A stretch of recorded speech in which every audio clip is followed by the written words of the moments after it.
Alright, Shalom, giving all praises, honor, and glory unto Yahweh, Ba'ashem Yahweh Shai, Ba'ashem B'Kakadash.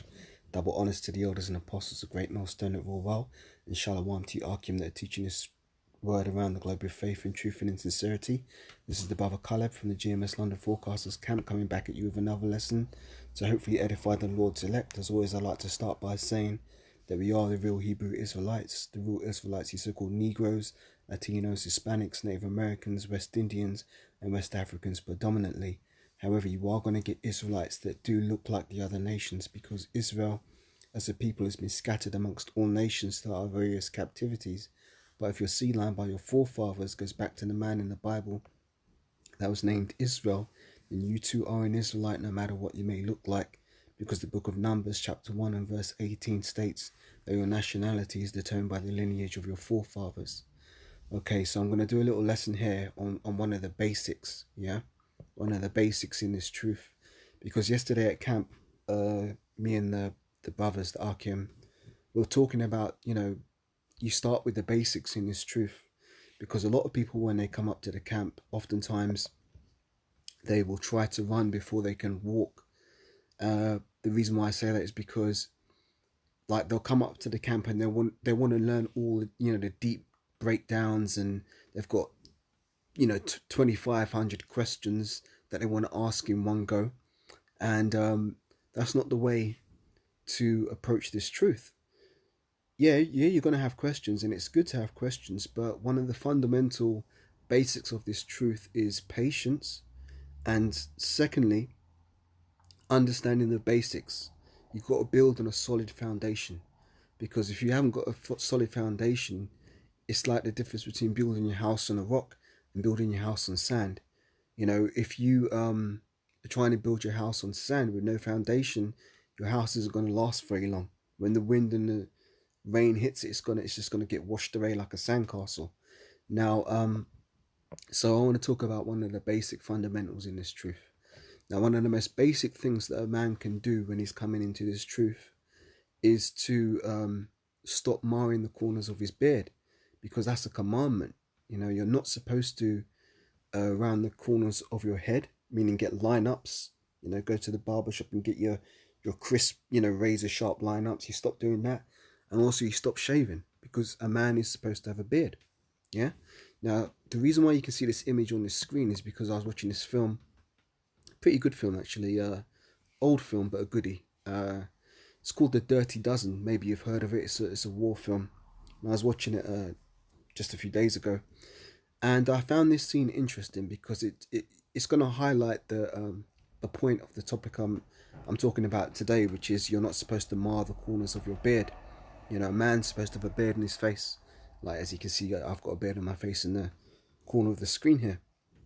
Now, the reason why this film is called The Dirty Dozen is quite interesting, because there's a point in the film where these guys, they refuse to shave in cold water, and they basically take a stand. I'm going to play the video clip. Lord willing, I don't get a strike on this, but I'll play the clip for the edification's sake. But these guys, as you can see at the start of the film, they're all clean shaven, because this is the look that Esau promotes in the earth. That men should be clean shaven, otherwise you look dirty. Now, these guys, at a certain point in the film, they refuse to shave in cold water.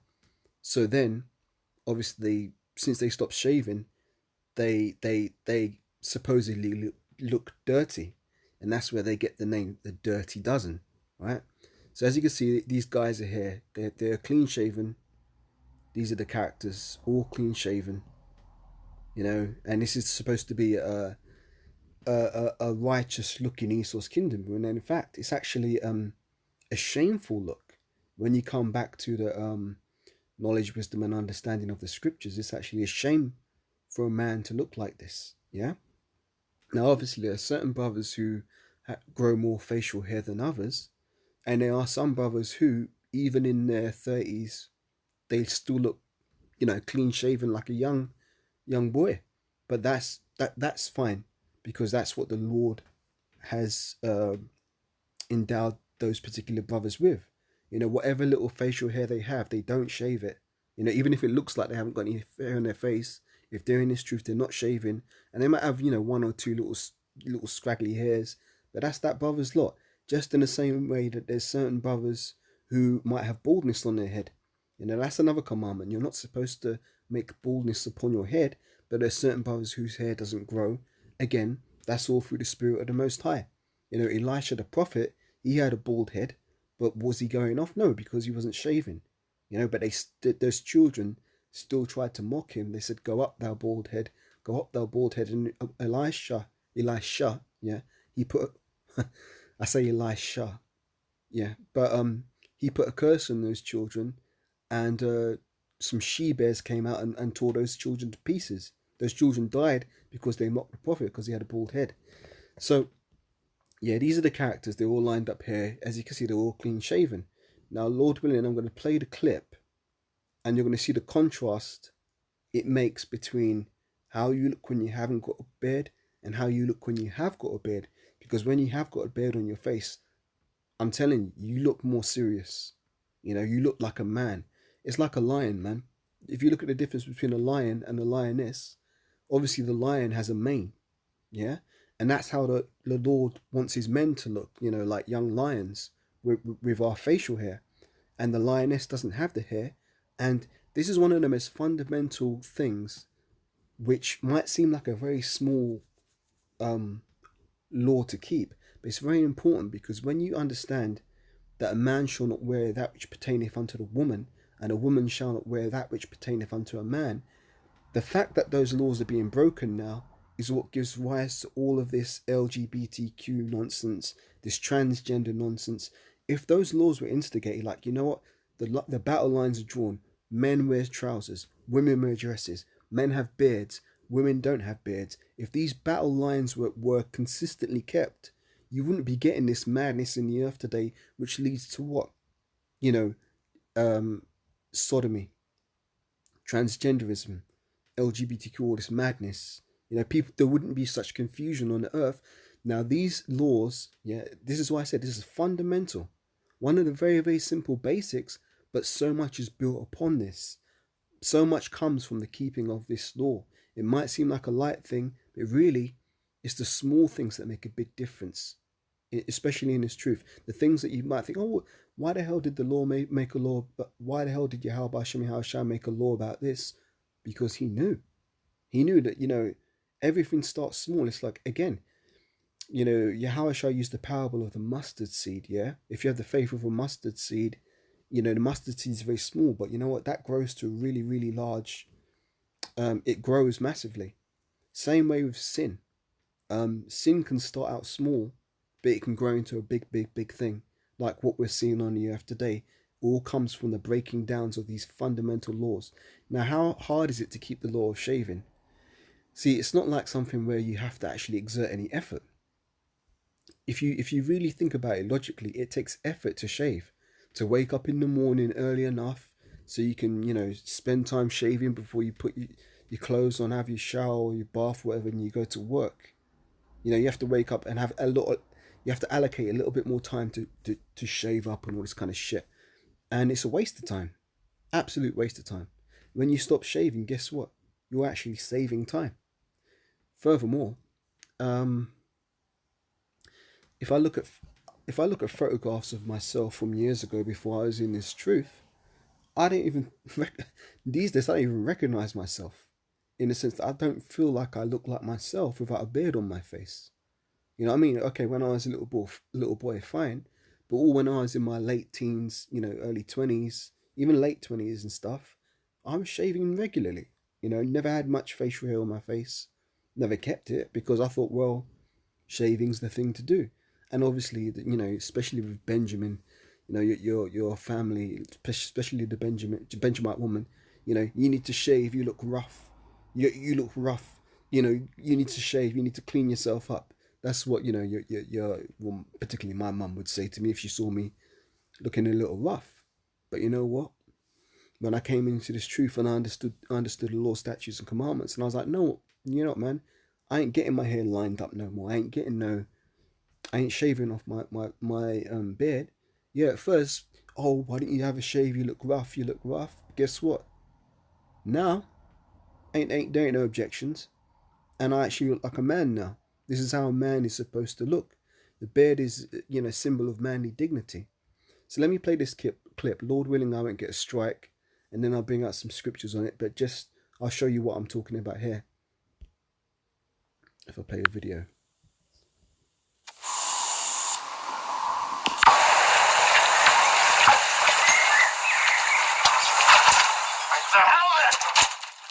All right, Franco, what is it this time? How am I supposed to shave in cold water?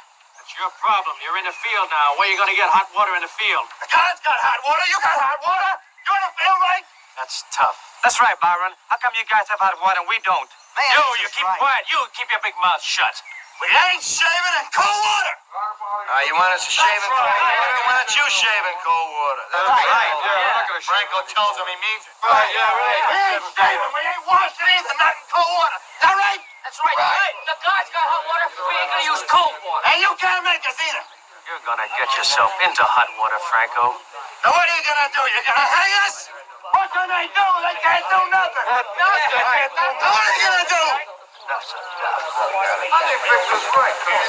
go in. I think Franco might be right this time. Yeah, shaving in cold water won't make us any better soldiers. Excuse me, sir. We got some trouble outside. Yeah, I hear. So, hey, we could go on, sir. Blow it. All right, Sergeant, follow me. Yes, sir. All right, pull in. On your feet. Come on, right over here, Posey. Come on, dress it up there. Get in line.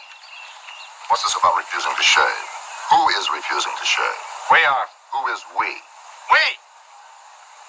All those refusing to shave, take one step forward.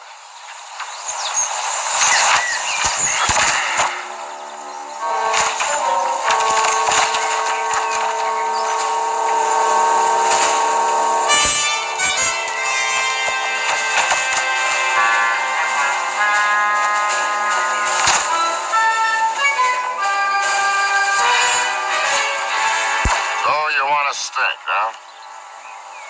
And maybe yours too? Well, that's okay with me because I don't have to smell you. All right, Sergeant, there will be no further issue of shaving equipment or the use of soap. And there will be no more hot meals. Just K-ration. Courtesy of Mr. Franco.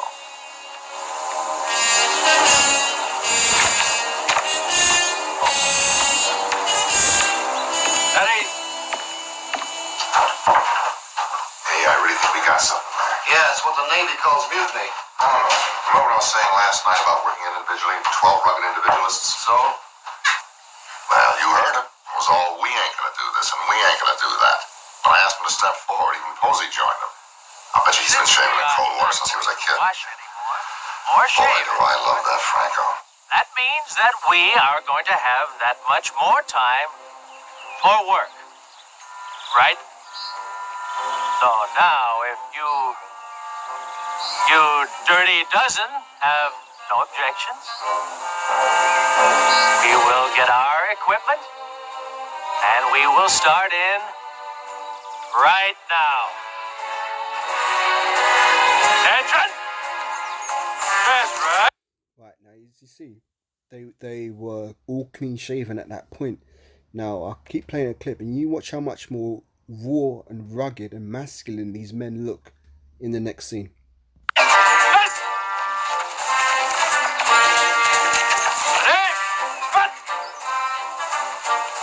That's very good.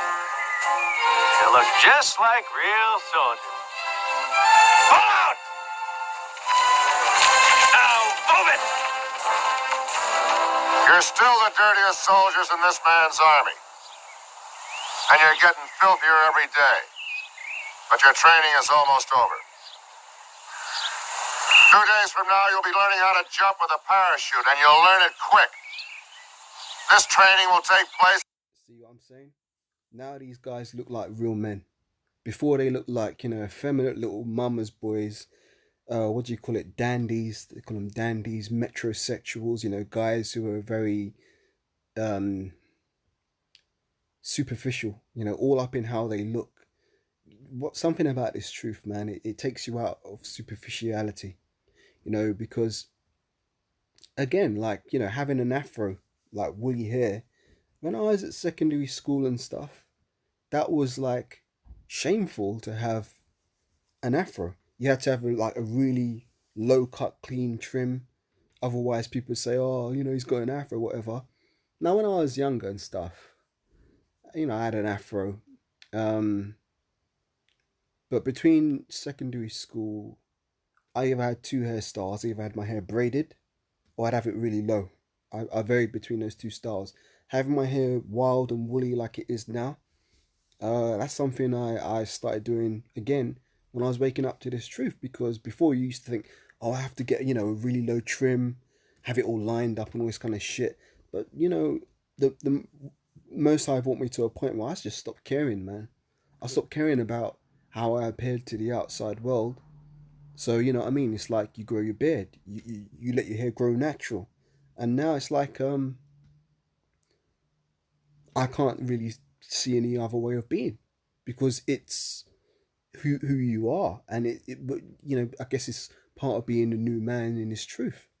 When you put off the old man, when you come into the knowledge, wisdom, and understanding of the scriptures, the things you were doing in the world, or the things you had to do, the things you thought you had to do in the world, you no longer adhere to those things. The scriptures say, "Why trimmest thy way to seek love?" Let me get that precept. Just bear with me.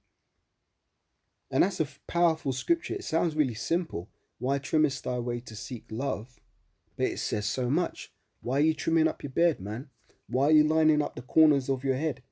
Why are you doing these things to try and seek love from the people of the world? Because these people, the love of the people of the world has waxed cold.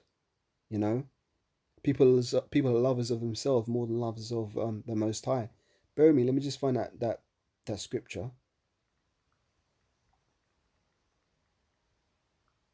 Yeah, Jeremiah 2 and verse 33 says, "Why trimmest thou thy way to seek love?" And a lot of the reason why men do the things that they do, putting on flipping all, expensive aftershave and shit. Now, I mean, I can't do with aftershave because I've got, what do you call it, sensitive skin. So I can't put certain products on my skin, otherwise I break out in rashes. So in a weird way, the Most High is kind of keeping me, oh, Salakia, I should have turned notifications off, I forgot they're on. Yeah, so basically the Most High's kind of had me on a tight leash. So there's certain things I can't do, like wear aftershave and all this kind of shit. So I never really got into that whole, oh, shave up, put aftershave on. I just shave because to have a clean look. They say clean, but it's really a dirty look because you look ridiculous. A clean look, a righteous look is how these men look on the screen. That is how men are supposed to look, As you can see from the left to the right, all these men have got facial hair on their faces. Now they're called in the film the dirty dozen, but it's not dirty to have a beard. It's actually righteous. It's actually folly to shave your beard because then you're breaking commandments. What does Ecclesiastes 12 and 13 state? Let me get it. Rather than roughly paraphrase, let me get it. Ecclesiastes chapter 12 and verse 13 states, "Let us hear the conclusion of the whole matter. Fear the Most High and keep his commandments, for this is the whole duty of man." So you're supposed to fear the Most High and keep his commandments. What's one of the most fundamental and easy commandments for a man to keep? Don't shave.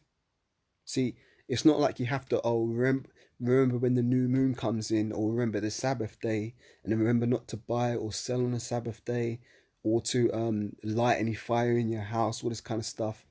You don't have to you don't have to memorize anything.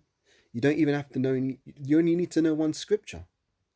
Thou shalt not mar the corners of thy beard, nor round the corners of thy head. Let me get it. I'll pull these scriptures up on the screen later, but just let me get it for now here.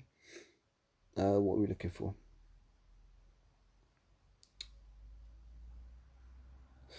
Leviticus 19 verse 27 states that ye shall not round the corners of your heads, neither shalt thou mar the corners of thy beard. Now, another thing, what is wrong with having a natural hairline? What the hell is wrong with that? I mean, when I used to get my hair cut, I didn't used to get lineups too often as well, because even when I was younger, when I was like, I just used to think it's a bit of a waste of time. I did get it here and there now and then, but it's more like my brother would be like, "Oh, you need to line yourself up." I'm like, "What? I just want to get a haircut. I don't fucking line up, man." "Oh, you need to line yourself up." He's one of them like always lining up his head and stuff. Um, but like, what the hell is wrong with having a natural hairline? That is how your hair naturally grows. And you know what? What do the scriptures say? The scriptures say that the Most High is the first author of beauty. You see, a lot of the reason why men are doing the things that they're doing is because they actually don't love themselves. If you love yourself, you're not going to need to trim your way to seek love from the rest of the world. But if you don't love yourself, you're going to be like, "Oh, I'm going to try and nice myself up and so I can impress the ladies them and look good and get more attention from women." Fuck that shit, man. Fuck that shit, man. What does James 4:4 say? Love not the world. Let me get that one. Bear with me. See, this is what I'm saying. This is a very, very small thing. But you see how much is coming from this little basic, fundamental aspect of this truth? A lot comes from it just by observing and adhering unto it. So let's get James 4:4, a favourite of mine. It says, "Ye adulterers and adulteresses." Yeah, James is before Peter. James 4:4, it says, "Ye adulterers and adulteresses." See, and that's another thing that comes from all this men trying to flipping look like metrosexuals and dandies and stuff. You know what a lot of those guys are doing? Like you pick up artists, you guys who call yourselves in a so-called they call it, what is it, red pill community now. But prior to that, it was like pick up artists, guys who are on game, trying to get women. A lot of those guys, you know what they're doing? They're just finding avenues to commit more adultery. Bottom line, see what I'm saying? So it's not really they're not doing it for any righteous reasons. Just doing it to try and get more pussy, and that's just low level, man. When you come to the understanding of this truth, what was once up high, like what was once esteemed highly in the world, i.e., getting pussy, that don't matter no more, man. That don't matter no more, because you know what? If you've got faith, you know that now's not the time for being Mr. like Shabba Ranks, Mr. Lover Man. Now's not the time for that. Where's it gonna get you? If you want to play Mr. Lover Man, like Shabba Shabba, Mr. Lover Man, Shabba. That song from 1992, banging jam. I still listen to that now. But if you want to play Mr. Lover Man in this day and age, you're a damn fool, man. What's gonna happen? All right, let's say you get a woman pregnant. Are you gonna be with that woman, or is she gonna put your ass on child support, put you in a fucking headlock for the rest of your life, paying child support? Or let's say that doesn't happen. Let's say you do have a relationship with your woman. Is she gonna come to this truth? I don't know. It's all in the hands of the Lord. But if she doesn't, is she going to be against you teaching your child this truth? And if your woman's against you teaching your child this truth, you've got to put your foot down. You've got to assert your authority as the man. Because you can't. This is another thing. If you have a kid now, your kid's going to go into the public school system, being indoctrinated by our enemies, and basically being brought up to be another slave, like the Pink Floyd song. All in all, you're just another brick in the wall. Your children are basically your children are basically being born to become more bricks in Esau's wall, or failing that. Let's say your child doesn't become that, but they're just a Jake in the world. They're going to get destroyed when the Lord comes if they're not right. If they're not right, why would you want to take that risk? Knowing what you know now, if you're a man in his truth, you'd be like, you know what, man, I'm going to be patient. I'm going to wait for the day of the Lord. I'm going to wait for Isaiah 4:1. I'm going to wait for Micah 7:10. The Lord has promised us these things. Why can't I just be patient? Patience is a virtue, as they say. But getting back to the point, James 4:4, ye adulterers and adulteresses, know ye not that the friendship of the world is enmity with the Most High? Whosoever therefore will be a friend of the world is the enemy of the Most High.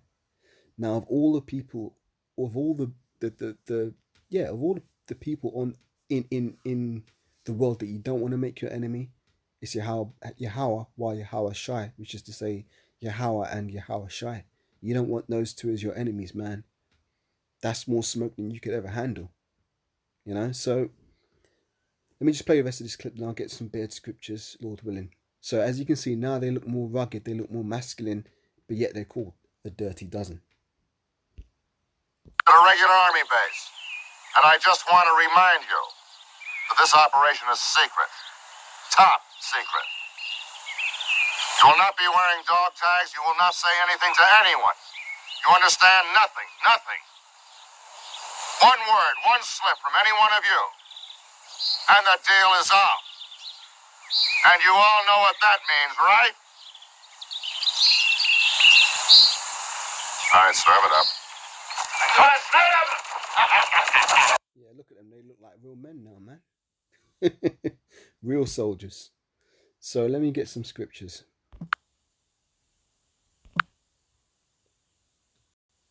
All right, where are we at? So let me bring these up. Where was I? Says, right, let's start with Leviticus 19 and 27. See, again, fundamental basics of this truth. It's not a big thing, but it's a great foundation to start with if you're a man coming into this thing, yeah? What did I say? Leviticus 19 verse 27. And also by keeping this, you become more disciplined. When you start, it's like nobody's going to keep all 613 laws. None of us are Yahushai. Yahushai is the only one who could do that. But the laws we can keep, it is in our best interest to keep them.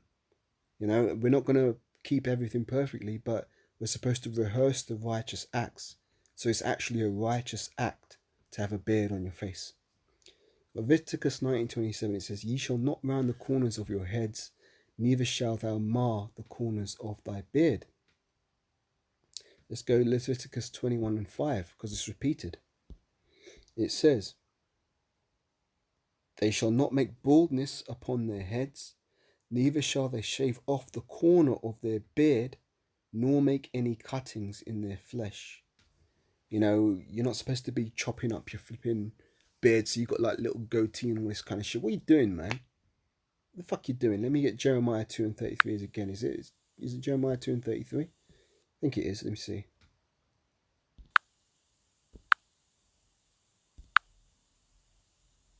Yeah. Why trimmest thou thy way to seek love? So when you're chopping up your beard and stuff, you're essentially trimming your way to seek love. The Most High's got you lined up, man. He knew what you'd be doing in these times, and he wrote these things flipping back in the days of Moses, man. And before the laws were written, the laws were all. So from the beginning, these things, Yahweh knew exactly what people would be doing, man. Fucking ridiculous seeing people like chopping themselves up, lining up, thinking, yeah, I look good, yeah, get the girls, all this kind of shit. Jeremiah 2:33, Why trimmest thou thy way to seek love? Therefore hast thou also taught the wicked one thy ways. So it's a very Edomite look as well. Because if you look back in ancient Rome, what did most of those Caesars have? Clean-cut faces and bald heads for the most part. And a lot of them were pedophiles as well. So those Edomites, they love that clean little boy kind of look, because that's what the flipping nasty asses are into. Let me get some more. Let's see what we got. Ooh, that's a good one. Bear with me.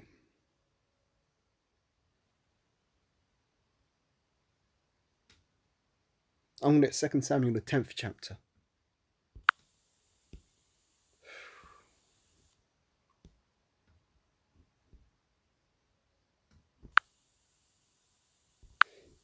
Oh, 2 Samuel, 10th chapter. Yeah, 10 and 1. Here we are.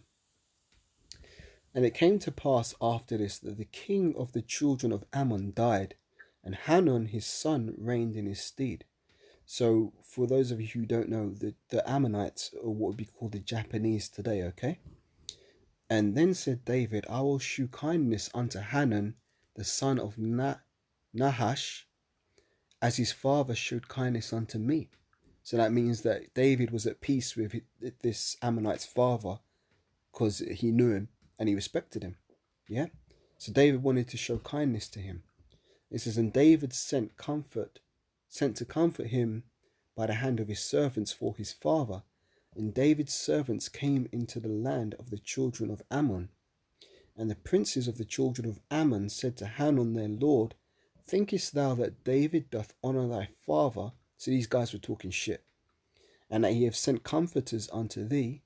Hath not David rather sent his servants unto thee to search out the city and to spy it out and to overthrow it?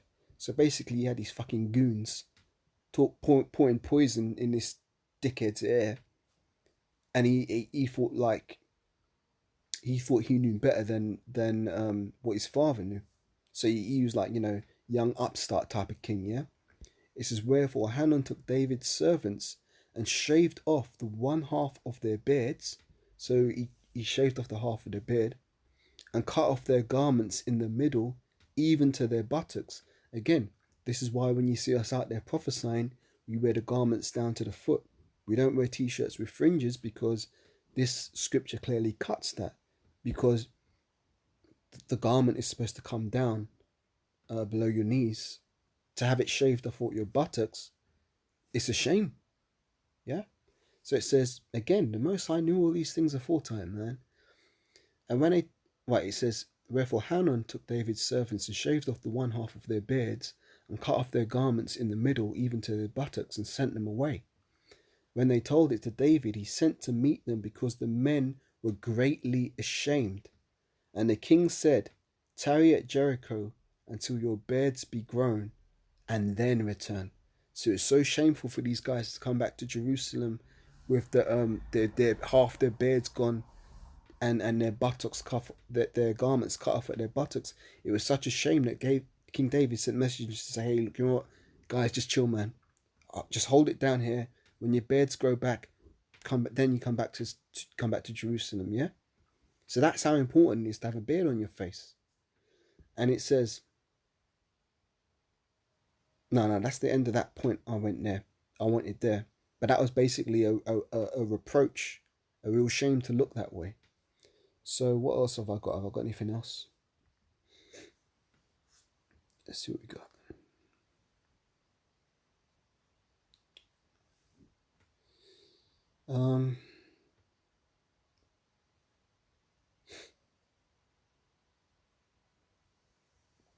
Yeah, First Chronicles 19 and 5. Let's see. I think it might be the same account, but let's get it.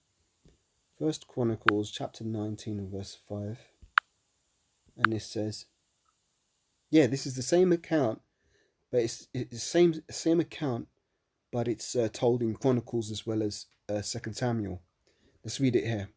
Now it came to pass after this that Nahash, the king of the children of Ammon, died, and his son reigned in his stead.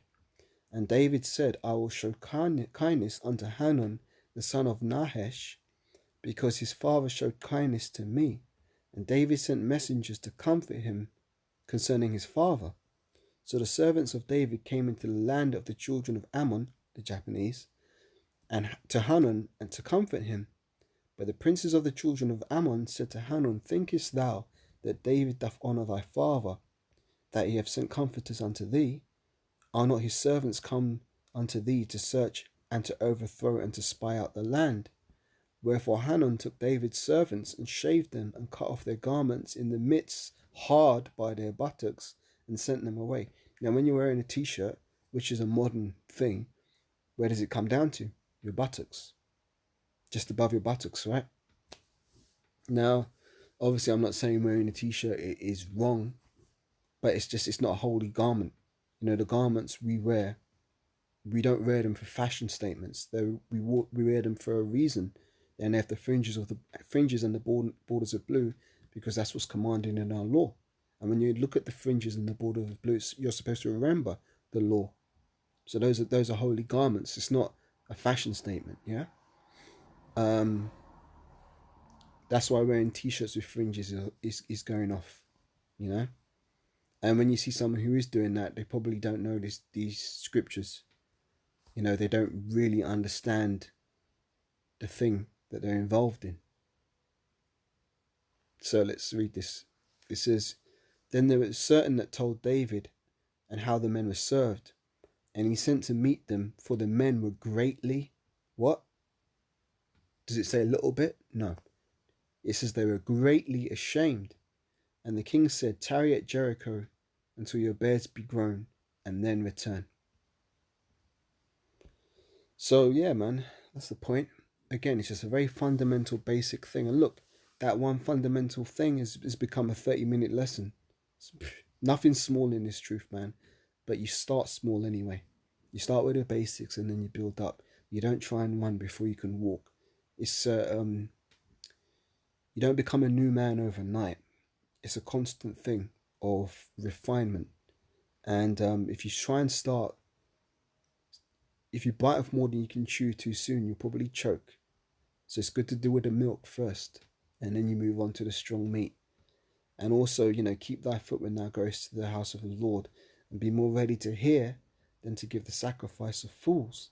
Because a lot of people, when they come up to the camp, they don't respect the fact that they're at the house of the Lord, and they're running off at the mouth with all the 25 million questions, all asked at once.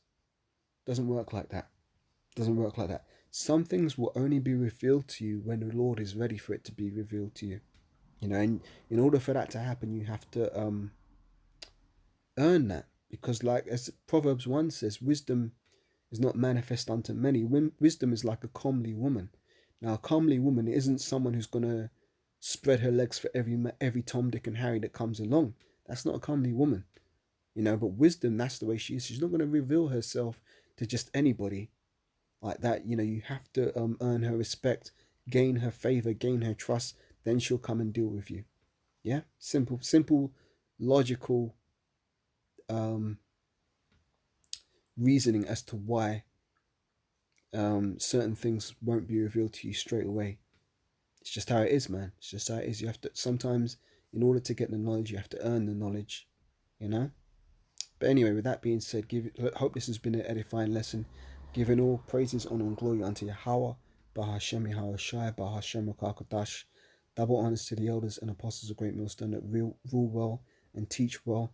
And a sincere shalom to all you other Arkim that are teaching this word in faith and truth. And until the next lesson, Lord willing, I'll say shalom, wa abba wa kwam yashala. Shalom.